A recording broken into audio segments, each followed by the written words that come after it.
Good morning, Instagram. What is up? Happy Monday. Starting the week off right. Here we are back with episode 5 of Sip on This. We got awesome guests today. We got a couple great people. Jason Peters, who runs awesome podcast that I've done a couple promo videos for, so you may have seen me post about it. We'll get a little deeper into that. And then another awesome friend of mine, Shane Leiden. So we're going to kick off with Jason right now. He's joining in. If you're here right now, something this might be for you. Connecting with Jason. What's up, Jay? Hello, my lady. Hello, my darling. Hello, my ragtime gal. I was told I was supposed to drink. It said BYU. You're right. Well, I went. So, dude, thank you for hopping on, man. Cheers, first off. Cheers to you. Hope you're doing well with all this stuff. It's been a minute since we've kind of caught up. So I've never been well. Literally, it's never happened. I hope you're by your own standard as well as you can maybe be right now. Thriving, actually. The world has been brought to my level of disorganization, and I've been living in this zone forever. You guys are simply brought into the darkness. I was born in the darkness, some shit like that.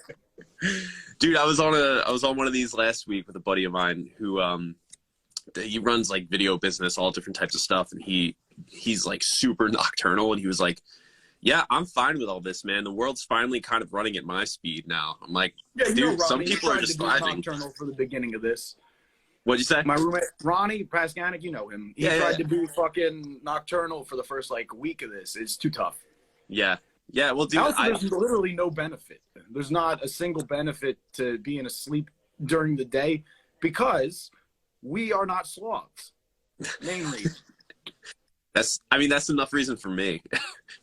Yeah. So Jay, tell me, dude, you first off, kind of give some context to people. Introduce yourself for people that might not know it. Give me the elevator pitch about what you do and everything like that, because I know it. My name is Jason Peters. I am a mentally ill person who has been given too much credibility. I have been fighting to be listened to, and somehow people have decided to start listening, and that is the main elevator pitch. However, that takes its shape in many different ways, meaning I'm a journalist sometimes when people let me. I have a podcast and mostly do things that I don't need approval for. And then so that then people will give me approval to do things like the things that I have been approving for myself. It's essentially been the business model is, quote unquote, fake it till you make it, or do the work you want to do, not the work people will let you do. So you can either call that fake it till you make it, or just put your dick on the table. What are we going to do about this? Yeah. Dude, I love it. And you really kind of hit the nail on the head. It's just everything that I've seen you do has very much been you being fuck it, I'm going to do this until I'm doing it well enough and enough people notice that somebody wants to pay me to do it. Yeah, no one needs any validation. Power is an idea. And if you think no one has power, then no one has power. So just do whatever you want. And that's how I live my life. You can't tell me not to do anything. Who are you? It doesn't make sense to me. I always had a problem with authority, and now I've made that a career. Dude, you can do anything you set your mind to. I love it, dude. Well, when I sent you the little questionnaire thing for the scheduling, you had put that you're excited about new opportunities and I think journalistic opportunities and stuff. Mm-hmm. So shine some light on that, dude. What you got going on? Okay. So right now I'm currently working on what is likely the biggest or most important thing I ever have worked on. I cannot go into too much detail about it because it's about a story with tons of sensitive information. It comes out in a couple weeks. It will be, I don't know what kind of impact it will have. Hopefully it will have a lot of impact, but it's certainly the most serious story I've ever covered. I have a story that just came out in print yesterday about, this is something I'd like to talk about. I'm not talking about a lot of places. I had a story come out yesterday about it's an amendment that people are going to get to vote on in Philadelphia on June 6th. So right now, Philadelphia city employees do not have the right to express their political views, meaning they cannot post on Facebook, they can't volunteer for political campaigns, and that's 30,000 people which is 2% of Philadelphia's population, because of some corruption laws created after World War II. And the people of Philadelphia will be voting on June 6th about whether or not they will give those 30,000 people the right to express themselves politically. The reason I think this matters so much is because it's 30,000 adults, not children, it's adults who work directly with the state that have not been allowed to organize, get people to organize, anything like that. And I broke that story yesterday. It came out in print. It'll be out digitally either today or tomorrow. But I got that out, and that's probably the most serious political journalism I've ever done. And then this story I'm working on now currently has like whistleblowers, and I had to do a drop-off with a DVD, stuff like that. Oh, I never shit. thought I'd be doing. And right now I'm on Instagram Live. I'm on Instagram Live with you, drinking a beer. But at 1 o'clock, I will be in the mayor's press conference on Zoom, and it'll be on the news and on TV. No beers there, but I've been doing that for the last couple of weeks. And like I said, why I'm allowed to? It's because I sent a couple emails that I convinced some motherfucker. All you need to do, a well-written email. I love anything for you. I can sit here and fake it like I'm so talented. I'm doing new stuff. I'm not. It's a well-written email will get you a long way. Yeah, dude, I can can imagine. I'm nothing without Twitter, LinkedIn, and emails. That's how I get everything. Everything I could possibly want. You got to do some research. Like, you don't just find people, but you got to find the right people. Dude.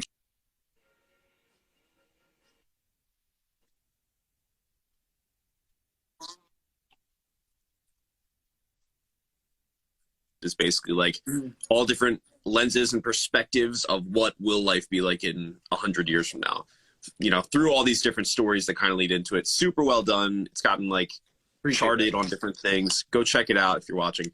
But season 2, dude, you lined up like some of the guests you had, because I saw that you just posted like the recap.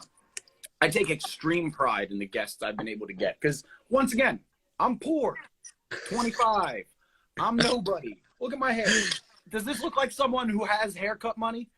So do you want me to say it honestly? Politicians just, yeah.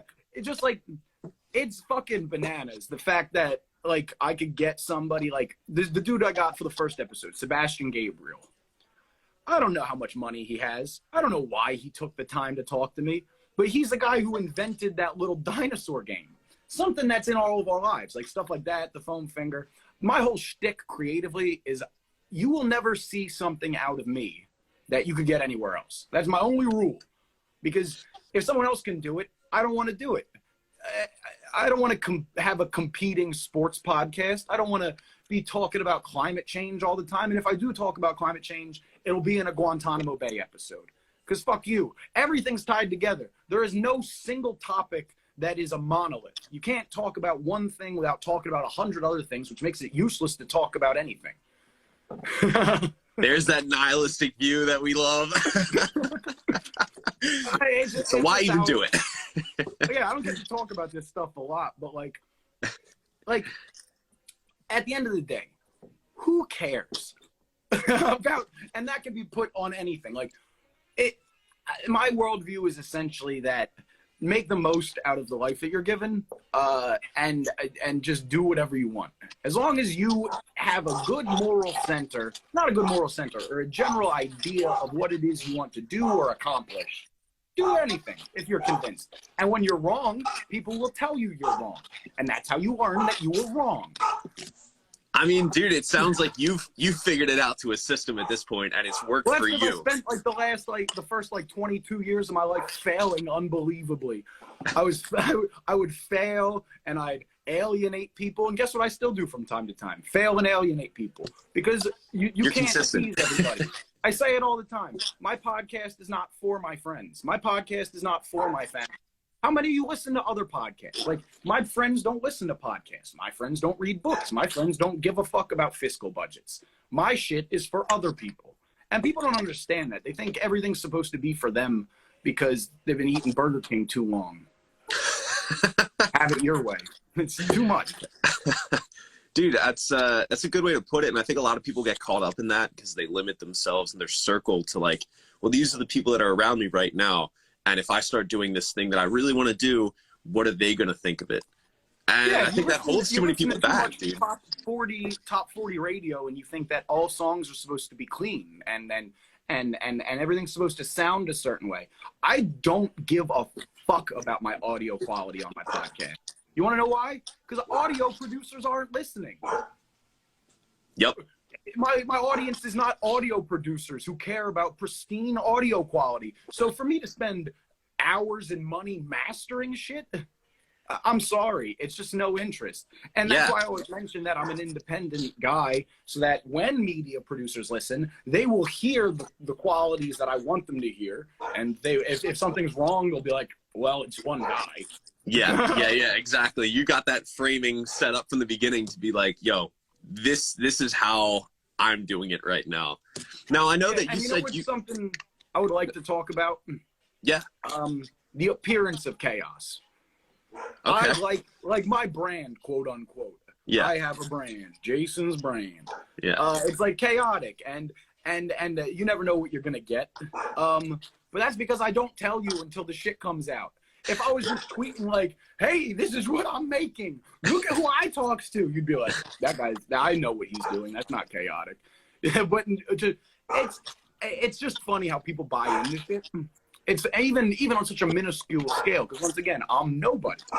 But the fact that I have problems with brand versus reality when I got like 1,000 followers, and because people come up to me and they talk to me about like things I tweet like it's real life. And in what way? Give me an example. I'll tweet a joke or something, or I'll tweet about politics, and they think that I'm gonna run around and like at a bar be like, politics. You know, it's just not. It's very funny, but like I said, I don't care. Like if you are someone, if you don't like me because of the internet, it's not my business. That's not people you want to be talking to anyway. Or simple that the internet or the social media personality of someone is something you believe. You can't be in my life. Like if you, it blows my mind. Like, you know what? One of my favorite things I've seen this whole pandemic, when it first started happening, all the celebrities were rushing to make content and be like, we're so sad about the quarantine. We get it, people. And Madonna put out a video where you could see the lighting crew through the mirror in her video. You could see there was 3 guys in the bathroom with her. And I couldn't figure out if they did that on purpose to be like, look at what we're doing. Or if they did it on accident because they weren't ready to acclimate to the at-home production. Yeah. People like us are way ahead. Yeah. Right now, video podcasts have better production value than Jimmy Fallon, than fucking anybody. Because everyone had to move home, set up Zoom, set up little studios. Meanwhile, if you're Joe Rogan, you've had a compound in California for the last 3 years. And he's testing everybody that comes in. If you are a guest on the Joe Rogan Experience, he tests you when you walk in the door. Really? Yep, $300 it costs. Really? Yep. I didn't know that. If you want to talk about healthcare, we can talk about healthcare, but I don't think that this is this kind of show. That's a rabbit hole we could go down. Dude, no matter what I talk about, it's usually just healthcare. At least, like I said, dude, you're consistent. Yeah, I care about like 3 things. Oh, there's a guy here to fix my screen door. Ronnie, can you get that? Can you let the guy in the screen door? Yeah. Dude, this is what I love too, though, about like everything going on right now. Because you said like at home people, like independent people got better, or at least on par setups with like the late night shows and the news and stuff. And right now it's like we're talking about some cool stuff. You're getting into it, like super passionate, and then all of a sudden, like you've got someone at the door I've got a dog barking at the mailman upstairs. It's like we're on our Well, this phones. is where everything's been trending for a minute. Like, what's the difference between my podcast and a TV show? It's equipment. I don't have the equipment or the budget. That's it.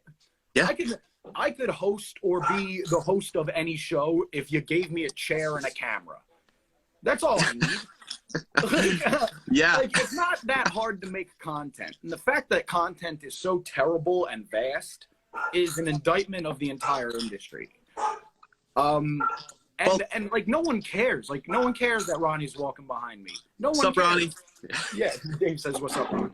Yeah, you thought I was gonna walk back again? Yeah, I thought he was gonna walk back. I was hoping for it. Yeah.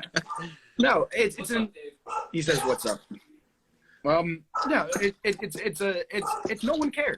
When authenticity became the thing most valued by consumers, it essentially discredited the entire media model.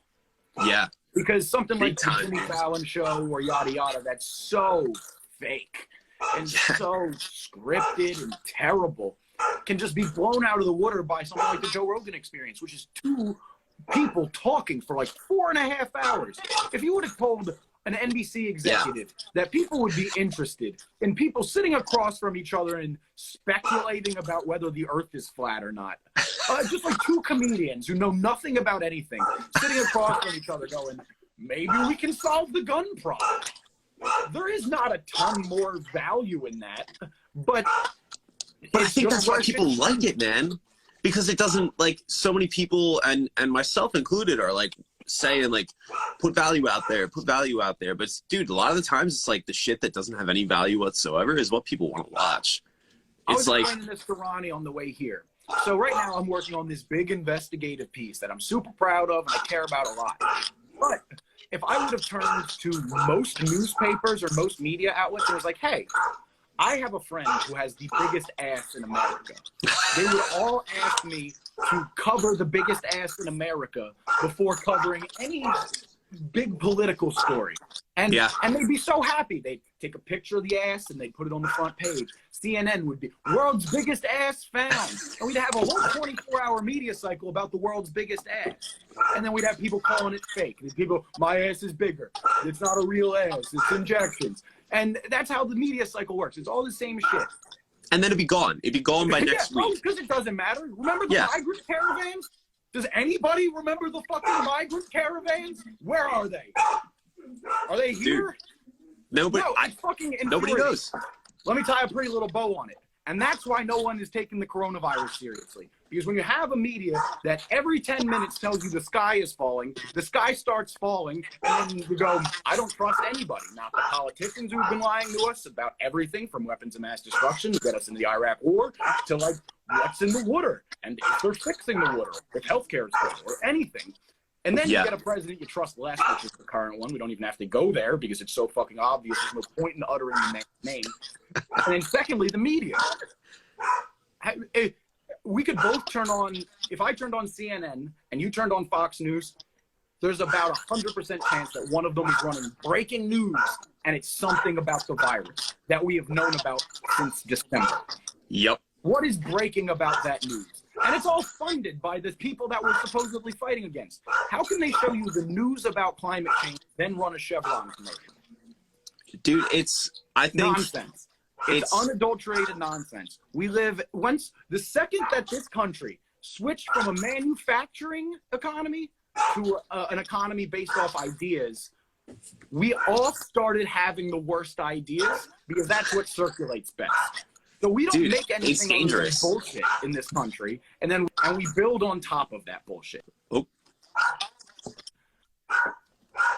It's you put it. I never even thought of it that way, where it's like, you know, you're based on ideas, but then you're putting out the good ideas are not always the most interesting ideas, and so they're not getting. People don't care about good ideas or truth.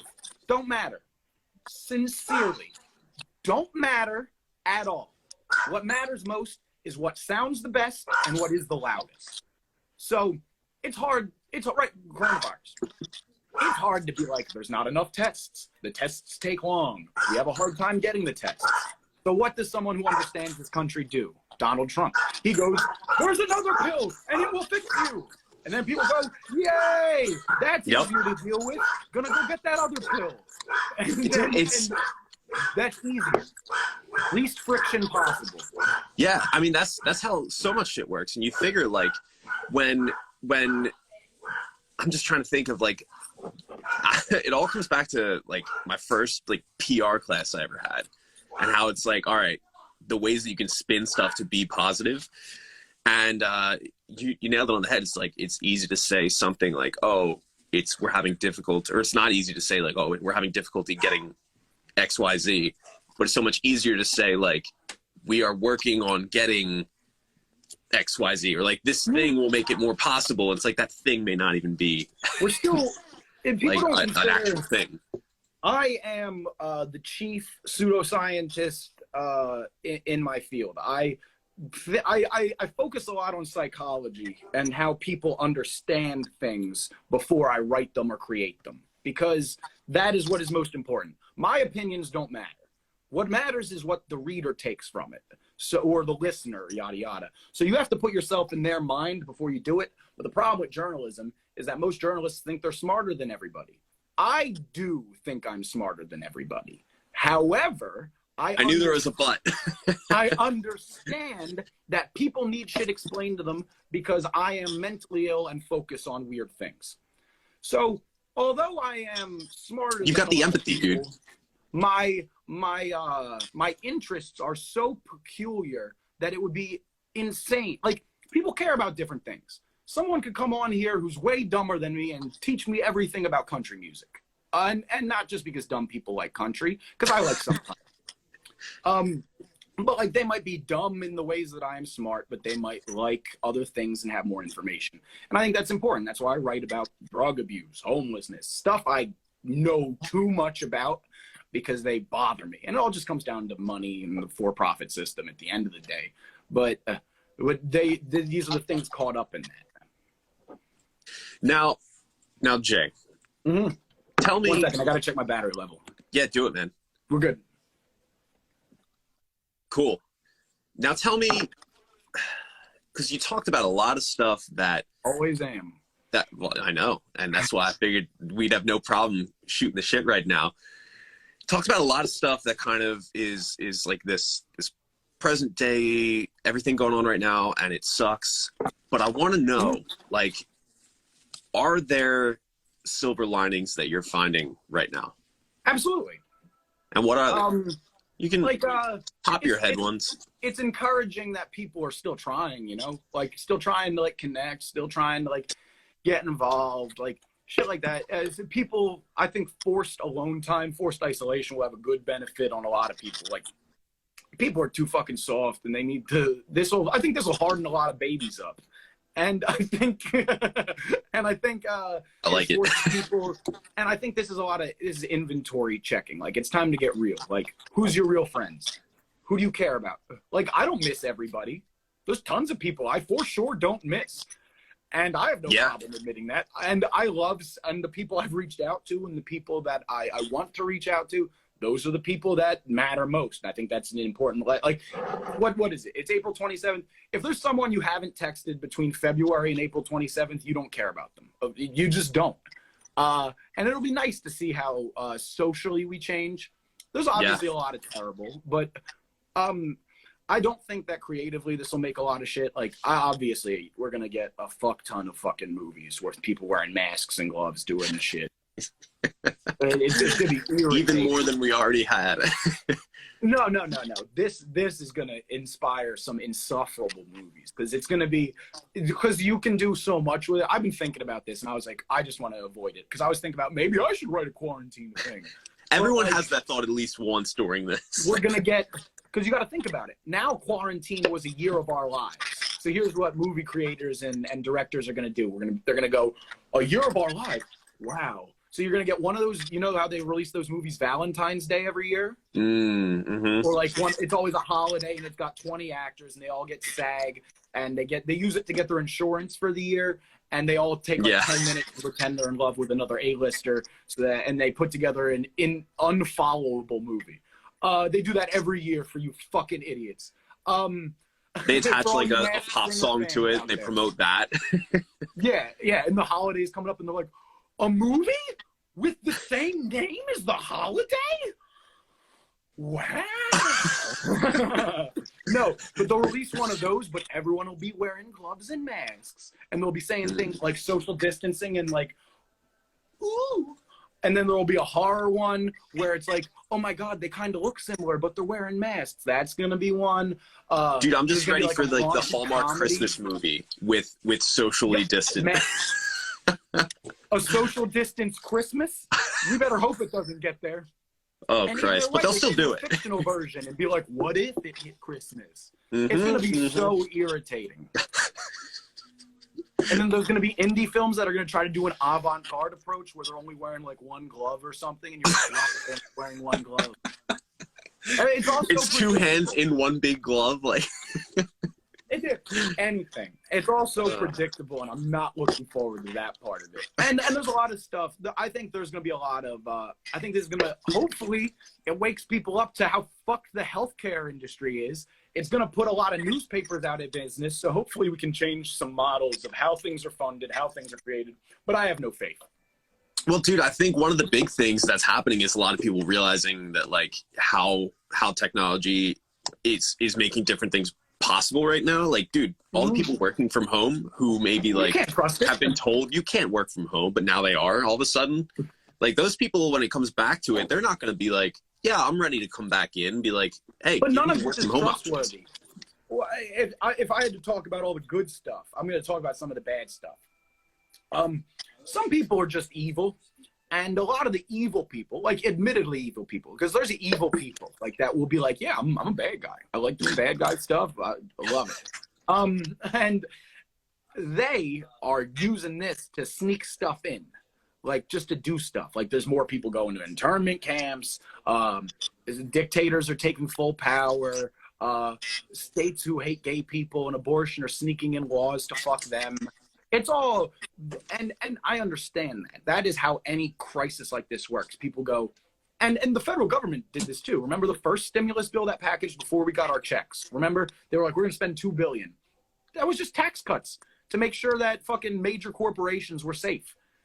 Because when people are worried about if they're going to eat or not, and physically, you can't conceptualize trillions and billions of dollars like that. So the government goes, we're spending $2 trillion on X. You assume that will affect you positively.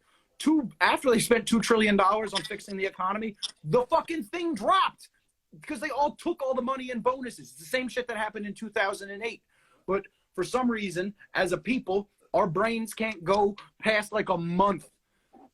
People already forget that Trump called it a hoax. I'm like, well, dude, I think the nature of things right now, we've been riding out like news is normally so, like you said, just like consume it, get done with it, spit it out. Now it's like, it's still that, but it's all around the same topic. And so people, I think, are just forgetting shit even more quickly because they're constantly being fed new information. Like when this was starting, it was like every hour of the day was new shit. Well, did you know that is intentional? Yo, Jimmy says he loves you, Jason. Okay, did you know that is intentional, though? Oh, I wouldn't doubt it for a single second, man. The Soviet Union created a term called fire hosing. It is when you blast, like a fire hose, the information with the public with enough information that they cannot possibly contain or understand it. In essence, that is what the 24-hour news cycle has accomplished. Because most American evil comes at the hands of incompetence in pursuit of profits. CNN is not evil. Fox News doesn't. CNN doesn't think they're evil. They are evil. Fox News doesn't think they're evil. They are. But they facilitate things that are destroying the world. And that's why Donald Trump can say anything in a press conference, because he goes, the world is a fart. And then the whole fucking media ecosystem has to go, is the world a fart? He's stupid for calling him a fart. Then there's memes on Twitter. President calls world a fart? What is this? And by doing that, you're not talking about how you're constantly getting fucked by these systems that have been in place since like 1940. Like, it's a rough life out here, but you do what you can. And I think that just that sums up pretty much everything, you know. It's Yeah. like, Well, do you have yeah. Do you have Shane queued up? Because I actually have to get back to doing my shit and charge my phone, sir. yeah. So what I'm gonna do is I'm gonna cut this because it cuts off in an hour. So I'm gonna cut out here and then hop right back on. But Okay. but yeah. So anyone that's watching right now, first off, thanks for hanging around. Thanks for sipping with us and hearing all this shit out. Seriously, Jason's doing some cool shit. So go follow him if you're not. And Jay, thanks for coming on, dude. Appreciate you. Thank you. Subscribe to the 2100 podcast on iTunes. Read my book, Life of a Giant. Why not? Available on Amazon. Read Philly Weekly, where I publish articles that I care about. And help me destroy the for-profit economy. That's a call to arms right there. Peace, bud. All right. Peace, man. Anybody else that's still here? Coming right back on with Shane. So hop right back in. See you guys.